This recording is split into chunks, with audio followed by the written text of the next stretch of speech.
Hello, everybody, and welcome to my EdTech Life. I am your host, Alfonso Mendoza, or you can call me Fonz, and you can find me at TechTeacher1381 on Twitter. And today we have a wonderful show. I am so excited because we have such an energetic guest that I had the opportunity to meet at TCEA. And from that moment on, we just kind of hit it off. And it's mainly just because we obviously go to the same hairstylist because we go get the same color. But it is just amazing to have met just a wonderful person, so caring, so dear, so passionate about digital citizenship. And today she is honoring us with her presence here on our show to give you guys so many wonderful resources and just to share with you just the good news of what digital citizenship is. So again, it's a very important topic that we need to just have those conversations with our students, even with our own kids, just to be a good digital citizenship. So we have Marialice Curran, who is joining us. And I'm going to go ahead and give Marialice an opportunity here to go ahead and introduce herself and share her awesome sauce. And then we'll just get the conversation going. Those of you that are joining us live, please join us with your comments, with your questions. It's participation is definitely a big plus to help the conversation keep going. So thank you so much, Marialice, for being here. Go ahead and tell our audience members just a little bit about yourself. All right. Well, Fonz, first of all, I want to thank you. We met just this past TCEA, and I have to start out with a shout out to Jamie Donnelly Yes. to ensure that this happened.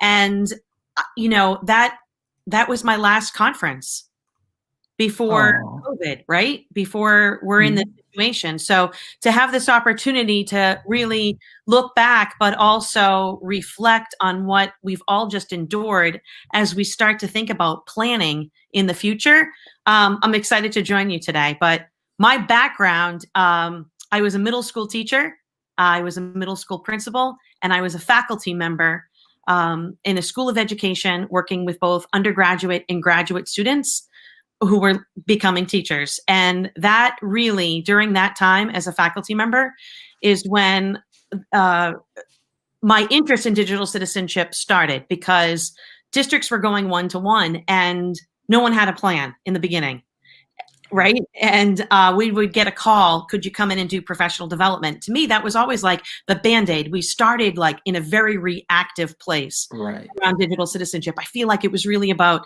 trying to make sure like a huge focus on e-safety and cyberbullying, which of course is so important. But as I kind of evolved in my own journey, I realized we need to extend that conversation beyond safety, beyond cyberbullying, beyond like looking at all the don'ts. There were lots of, you'd have an assembly, and generally speaking, you'd have like someone come, an expert to come, and they'd scare the kajibas out of whether it was the parents or it was the students or it was, for the teachers and the staff of the school.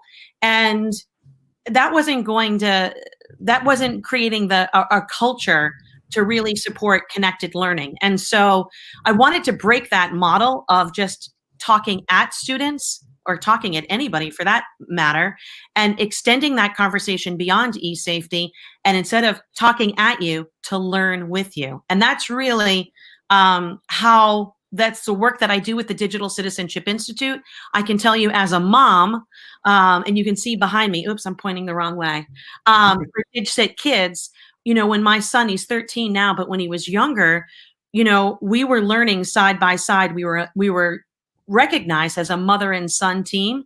And the idea of, if you want to learn about the world, we need to learn with the world, and the importance of learning side by side, whether it's with your child, your teen, your colleague. And this couldn't be any more true than what's happening right now during this emergency remote learning that we just all experienced, where we were learning at home, we were teaching at home, we were working at home. And I look at that and I think how important it is to pause and reflect as we start to make plans for the next school year. No, most definitely. And that is definitely the question right now is, what is that going to look like? A lot of people just really don't know. They're all kind of just guessing, speculating. And in fact, I mean, it's just terrible to just go in with this level of uncertainty and not knowing what's going to happen. I know that that causes a lot of problems, obviously at home with parents, obviously with us as educators, and just kind of seeing what's going to happen. So again, it's hopefully we always wish for the best, and everybody's health and safety, that always comes first. Now, one of the things that I love that you said, Marialice, is just the part of learning along with you, learning with you, not just kind of talking to you, but learning with you. And I think that's definitely something that is very important, as digital citizenship is something that I have, with the past 3 years, have been so passionate about. And because I do get to work with a lot of adult learners, which are our parent learning community. And one of the things that I love to do is always involve our parents that are within our community to come in, whether you're English speakers, Spanish speakers, that's the beautiful part about being bilingual, but just to be able to share with them, how to properly use technology. But more than anything, we always have those conversations that might be very difficult to have with parents. And because parents, they may notice what their child may be doing. All of a sudden they're like, oh, how, it's okay. She's just dancing in front of the phone, or, oh, they're just, making this little video, but do they really understand what it is that their son or daughter are doing? And so one of the things that I'm glad that you're here to talk about is, digital citizenship. And the way that I've gone about it is meeting with our parents periodically and creating collections of articles to give parents a resource and tools to, like you said, there's a lot of don'ts that you can tell them, but to actually sit down and have a conversation with and talk to them, and you're learning together. So those are some of the approaches that I've taken here within our school district in collecting or creating Wakelet collections, both in English and Spanish, with resources for all the major platforms, so that parents are aware of what their son or child may be doing. And let's face it, I mean, right now during this time from, let's say, March 16th on till now, students have been at home, some of them that have access either to their laptops, desktops, Chromebooks, Macs, iPhones, any kind of device. Social media plays a big part of how they communicate. And we need to be very careful to protect their digital footprint.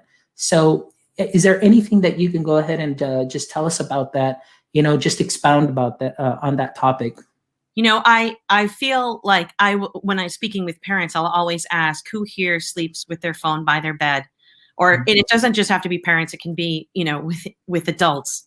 And the number of hands that will be raised. And I'll say, I want to welcome you back to the human race. I want you to go back to an old-fashioned alarm clock, because when you think about that, the focus is on what our young people are doing with technology, but we're their role models. Mm-hmm. And so I don't want you to say good night or good morning to a device. I want you to join the human race again, whether there's another human being in your home, you've got a furry creature in your home, I mean, whatever. And to be mindful and deliberate about our choices. And so if you were going to come up with a family contract, it isn't just something that our children or our teens should be doing. We should be doing this collectively as a family. And so simple things, way before COVID, I would go, I'm a big Red Sox fan, and I'd take my son to a Red Sox game, and I would say, we're going device free. He didn't have a device at that point. I had one, but I purposely would say, we're going device free. And he'd be like, oh, like today's the day I'm going to I'm going to catch the foul ball. And I would say, you will remember that the rest of your life. You do not need a picture. Like, I look at so many events, whether it's going to be graduation, even kindergarten graduation of high school or college, or if you go to a concert, how many people, and I'm going to pull up my phone at this point, are watching, are experiencing something through their device and not being present. So, that's the idea of that we're doing this together. And then I'll tell you, at a Red Sox game, when we would go device free, we would talk to people around us. I would always engage people, not as like I'm trying to shame anyone, but like, how do you use technology when you come to a ball game? And you would hear the different ways. And, somebody might say, oh, we come early, we take our pictures, and then we put our device away. Some would say, oh, I use my device and I'm scoring the game. Others might just be, whether it's catching Pokemon or what have you, at the game, but just to engage people in this really critical conversation. But the importance of learning intergenerationally. Like, this is about an entire school community learning together. I mean, that's what it is. We need to invite everybody. So this isn't just digital citizenship at school, it's at home, it's at play, it's at work. And I look at, like, to even tie that back into, like, we don't know what's going to happen. What's the beginning of the opening of 2020, 2021 is going to look. But let's take this time where we're not in an emergency situation like we just were. Let's learn how to build community online. That's the best thing, I think, for the opening of school. Let's make sure that we're focused on social emotional learning, meeting those needs, building this foundation where then we can continue to add layers that are going to be meaningful. That would be my big suggestion for this upcoming school year, no matter what it's going to look like, is that we are going to have that opportunity collectively to learn together, side by side, and we'll build community together. Hi, Bruce. I see Bruce this year. Exactly, because that's authentic learning. In fact, Bruce, I will make a big announcement right now. I can tell you, last October, the third week in October has always been Digital Citizenship Week, like historically speaking. And last year, pre-COVID, we took our DigCit Summit, which is an event where we bring all stakeholders together around digital citizenship to learn together. We've put on these summits around the world. We decided to put our 5th annual online, and here we go. Yes. So last October, we decided to do it online. We had 37 countries, 43 states, and over 100,000 students that joined that week. Bruce was involved in our panel. We partnered with EduMatch, and there were panels each evening. But each day, like, this is the beautiful thing. Each day it's classrooms teaching classrooms. Talk about authentic, where we have classrooms around the world saying, this is how we use technology for good. This is what it looks like. So perhaps, like, one classroom was talking about blogging and comments, and another classroom, I don't know. Oh, here's Tisha. Yay!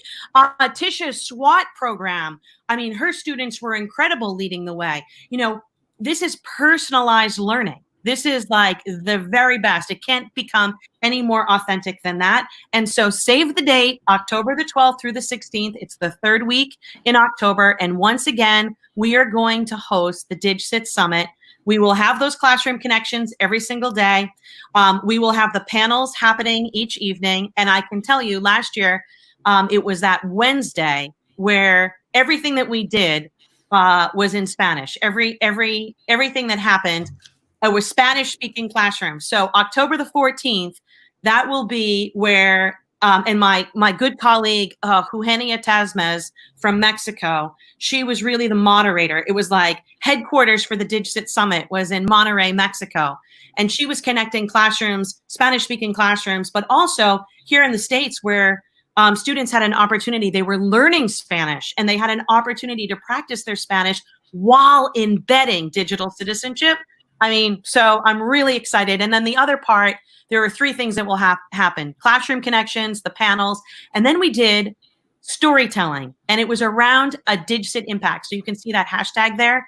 So I love the idea of action. Digital citizenship needs to be a verb. We need to do it. We need to practice it every single day, no matter how old you are, how young you are, what content that you teach. It's so easy to embed. And so we did we had DigCit impact stories, and they are 7-minute stories about how you make an impact, how you identify a real problem in your community, you solve it, and then you use technology for good to inspire and empower others. So that's what will happen the third week of October. And Bruce was on the panel. Tisha's SWAT team students were involved. And so really looking forward to that. And now, Fonz, I know we're going to have to get you involved, not only for the Spanish one, but I want to get you involved for the entire week and get your parents, get your school community. Yes. This isn't just about the students or the teachers or the administrators. This is collectively everyone. So I'm really excited. And yeah, real-time learning, visiting classrooms, and absolutely. And there are a lot of conferences, and I love going to professional learning experiences. But when you have students and classrooms that are leading that conversation, I don't know about you, but I 100% would go to a student-led session every day of the week, twice on Sundays, because it changes the dynamic. They don't want to hear from the adults. They want to learn. They want to have the adults there learning with them, but that our young people, it's like amplifying student voice. So I'm really excited about that announcement. Boom. I love it, Tisha. And the best part is another announcement is we have made a partnership with Beluga, a platform called Beluga. It's beluga.org. And all of our resources, when we're working with school communities, we're building that up right now. That's where we're going to be. If you want to find us next year and our resources and work with us, so we can work with you and help add layers to what digital citizenship looks like. And I guess Fonz, like even digital citizenship means so many different things. Like it's become so broad. And unfortunately, it gets stuck in that e-safety. Like sometimes it's there and it doesn't extend it. And so I love that the DigCit commit and Tisha, who's on, her SWAT students won an award. They were supposed to be at ISTE presenting. So the digcitcommit.org, I love it. They have redefined digital citizenship really to be proactive, to take those don'ts and make them into do's. The 5 new competencies I'm in love with. I am in love with these new competencies. And they, instead of talking about safety, they talk about being alert. And I love that focus on being alert because it is about safety, but it's sending that message to extend the conversation. And it's got media literacy in there as well, where they add another layer about being informed and the importance about being informed as a consumer, as a producer. It's like on all of us. I mean, I look at right now how many times people are, in fact, if Michael Drezick, I don't know if he's watching or not, but I see that he will post things where you're trying to get a free trip. This is just recently. And everybody's posting the free trip because there's like free airline tickets. And it's a scam. And I laugh every time I see Michael Drezick post something like this as a reminder, the importance of digital citizenship, media literacy. It's on all of us, to be really informed, to be engaged. And then I love the highest is to be inclusive. And then just personally, during COVID, I've been so focused on making sure that as content creators, that when we create content, it's accessible for all. I'm really excited. I have a session happening in July for Rethink Learning Summit, and it's going to be how to add alternative text, how to add closed captions, and a real focus. Have you done anything with immersive learning? No, I haven't done that yet. So that immersive reader. Oh, with immersive reader, yes, of course. Immersive reader. So those are the 3 things that my session will talk about. But that, again, for being inclusive, that's on all of us.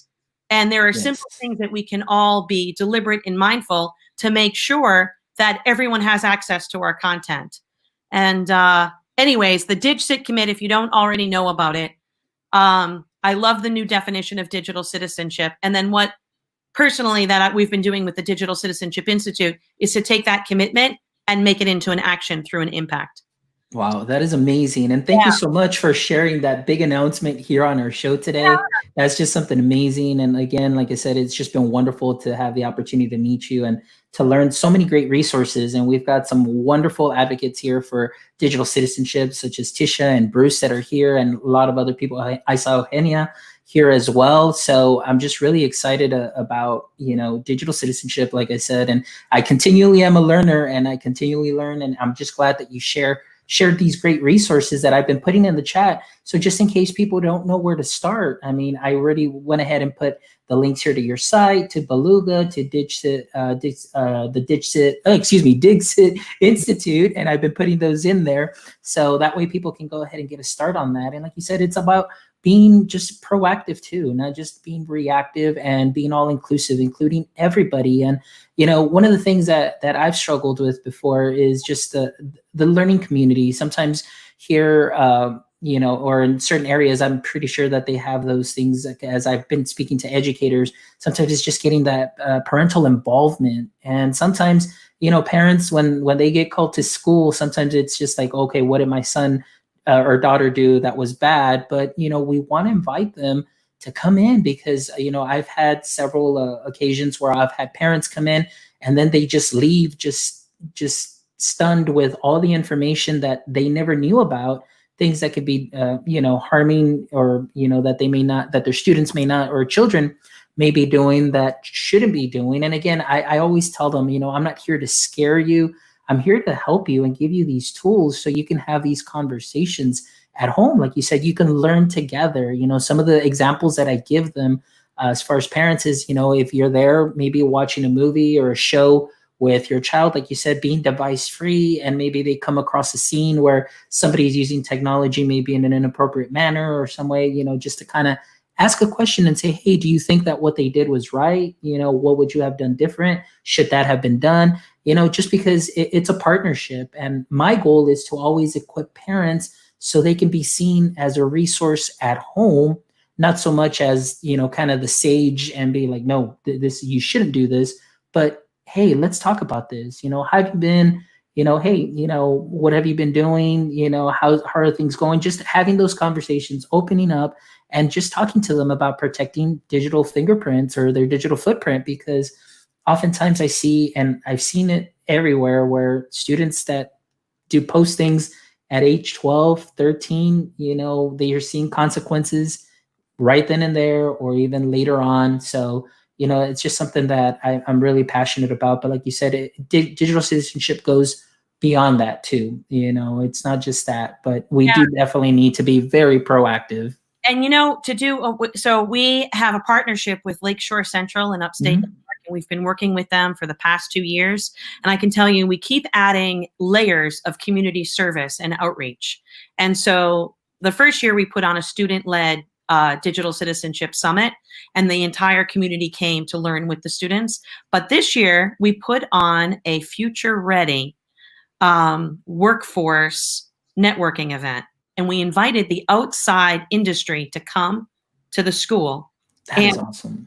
And the students, I think that, I mean, I'm making some assumptions here, but generally speaking, when you would make those phone calls, I think that they would come to school and they're expecting to be delivering the content, like they're the experts. Mm-hmm. And I think that we really flipped the switch. We totally changed the model, because that idea of learning together, the students actually went out and invited the industry to come, but it was a two-way street where the students were actually presenting, and then it was like a networking event, and then we kind of switched, and then it was the industry, but the students brought their parents. And it was honestly, to watch this, was watching re-skilling the worker in the workplace, because our focus was actually on emerging technologies and the future of the workplace. Yes. And everybody was learning, like that idea of that intergenerational approach. These are the experiences. So it's not that, oh, I'm going to have an assembly and I can put a check in the box, or we're going to have dip week and we did that. This is ongoing and mindful and deliberate. What can we do to continue to add these layers for this community outreach where we're all learning together? I don't know, Fonz, if you know, one of my favorite organizations that I share everywhere is Cyber Seniors. So it's cyberseniors.org. They are out of Toronto. And first of all, make sure after the show that you watch their documentary. So the founder's daughter made the documentary, and when the crickets come, when you hear the crickets, just know that I'm smiling and laughing right there, because I've probably shared that documentary thousands of times, and every time I can't stop smiling. And it's young people that are mentors to seniors, and this organization has done incredible work, especially over COVID, how to do online shopping, how to connect, with your loved ones, Yes. All online. But it's free. You can do a self-paced course, and then you can become a mentor. So when we look at our young people that need, they're looking for volunteer hours. I mean, I can't think of anything more powerful and more important than making sure that our seniors are engaged and part of this conversation. And so in our work with Lakeshore, we've partnered with Cyber Seniors. We took Cyber Seniors and we had fourth graders teaching at the local senior center Flipgrid. And these seniors, I can tell you, they were talking about I want to do more than just play games on my phone. I want, everybody has a purpose and a meaning, and to be able to have this really powerful tool and realize, it can be mindless and it can be kind of like a pacifier, but my gosh, it has the potential to be the most powerful learning tool for all ages. And so if you have not checked out Cyber Seniors, for anybody watching, I would say what another wonderful way to start off a school year as you're learning how to build community online. Why don't you look at how you can build community online with this community outreach with Cyber Seniors? That is awesome. And I just opened up the page. I did pop the link in here into the chat. So for anybody watching, you can go ahead and grab that link and get all this valuable information, because Marialice is definitely, just a resource, just a great resource, that she's sharing all these links. So this is amazing. And already in my head, I'm already like thinking, okay, ideas for this coming school year, depending on what it's going to look like. But this is just amazing, See, it's in Spanish. They have it in Spanish and in French. Oh, nice. There you go. So that's awesome. And Eugenia is really going to be taking the lead for with our partnership with the DCI and with the Duke Attack and with Cyber Seniors. So I'm really excited to see as we can continue to, invite more people to be part of this ongoing community.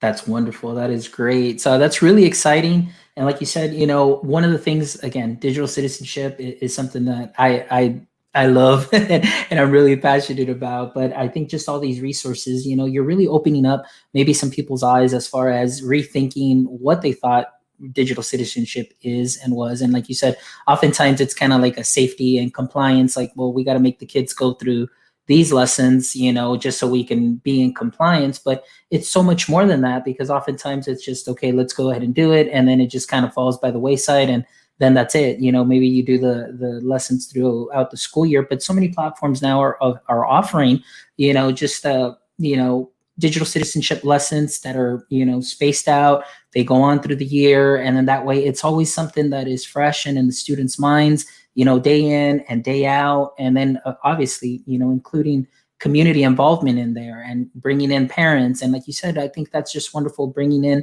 also industries, things of that sort, and preparing them, future ready skills, and that's something that is wonderful, that right now, just with this conversation, already like the ideas are churning, and I'm kind of like making mental notes of things that I want to try and do. And then of course, I'm meeting some wonderful educators here in our chats that I'm going to be able to reach out to and learn a lot more from them too as well. So I'm really excited about that. So Marialice, so where are we going from here? So October 12th, Dixit commit. What else? You're like all over the place, and that's wonderful. Like, any other plans? What else is going on? I know you talked about several of your partnerships. How about something we talked about in our conversation previously? Is how about adding some AR, VR into digital citizenship lessons? So any projects there that you're working on? Well, so always with Jamie Donnelly, in fact, I will never pretend I know anybody. I will join her AR, playground sessions. And I'm always thinking, oh my gosh, people are going to think I'm trying to pawn myself off there, but because I will never pretend that I am, but I see what a wonderful way to engage, and embed, how to use tech, how to become a force for good. There have been things about even accessibility and AR, VR. I love any opportunity. And one of my favorites actually with Jamie, and we've used Merge and CoSpaces, is to come up with a real problem in your community, connect it to one of the 5 competencies for DigCit Commit, and then you build it.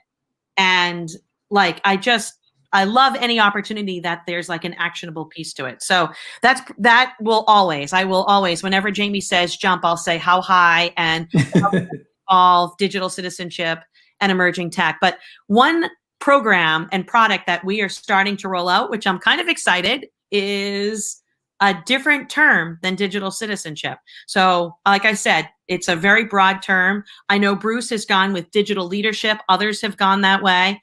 I am going in a different direction. I am going with digital sportsmanship. I'll tell you why, Bruce. Oh, I'm saying to Bruce, Bruce is right now, fonts. I'm going to tell you, but Bruce, the reason why I'm going with digital sportsmanship is when I tell people what I do, they don't know. Sometimes they don't know what I'm talking about, or they only see it from their lens, right? Mm-hmm.